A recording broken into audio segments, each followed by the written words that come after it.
My test didn't define me.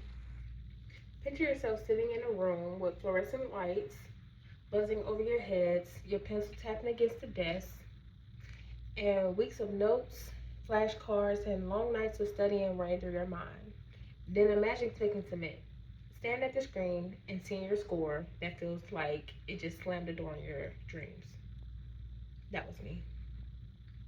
The experience of struggling with the HESI and the ATIT's exam taught me an important lesson about perseverance and importance of continuing work toward your goal despite setbacks.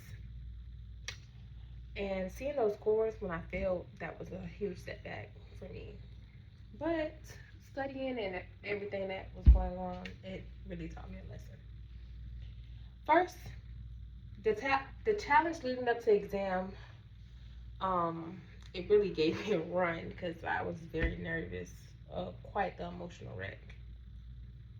Preparing for the exam, the goal was to enter a nursing program and build a stable future for myself and the two kids that I have custody of. Preparing for the HESI and the T's, because I did take both, so that's why I'm mentioning both, required math, reading, science, and vocab. You do take all four. They're timed, and you could take four. It was quite different because I think the HESI, you can pick which one you want to take first. The T's, they just gave you whatever they wanted you to take first. I don't really remember. Anyhow, finding time to study was quite difficult because I'm working, I have kids, and yeah. Many hours were spent reviewing practice questions, watching videos, and trying different study methods. Of course, I had to overcome my responsibilities and get to what I want to do in the future to make us more stable. So you always got to think about that. Confidence began to grow once I did all my preparation that had been um, that I needed to do for the exam. Despite preparation, the day of the exam brought on unexpected challenges because I'm not quite the great test taker. Once I get in front of the test, I often forget what I studied, what I was doing most of the time, and that became difficult looking at the questions. Time appeared to move quickly, creating additional stress. Of course, after completing the exams, there was hope that scores would reflect of what I was actually studying, what I prepared for, but it didn't. Unfortunately, I received a low score.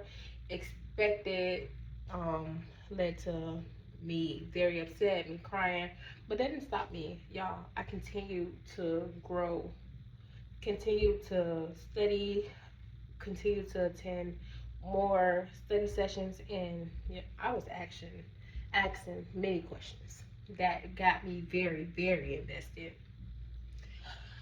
However, although the results were disappointing, you the point of this is to never give up. After the initial disappointment, a decision had to be made between giving up and continuing. Of course, y'all, I didn't give up. I looked at the test. It shows you your weak areas and the areas that you succeeded in. Of course, I just went to my weak areas first, and of course, you go back on those good areas because I made a mistake one time, and the good areas, I failed on the next time. But so do both, study both. Progress came more important than perfection. The experience demonstrated the setbacks are often part of the achieving long-term goals. Confidence gradually returned as preparations continued. The exam became a learning experience rather than a measure of personal worth. Preparing for the HESI and the ATI T's required dedication. Receiving disappointment, of your scores created challenges, and choosing to continue to grow, moving forward, became the most important lesson. Always move forward and never give up. You have a goal, stick to that goal.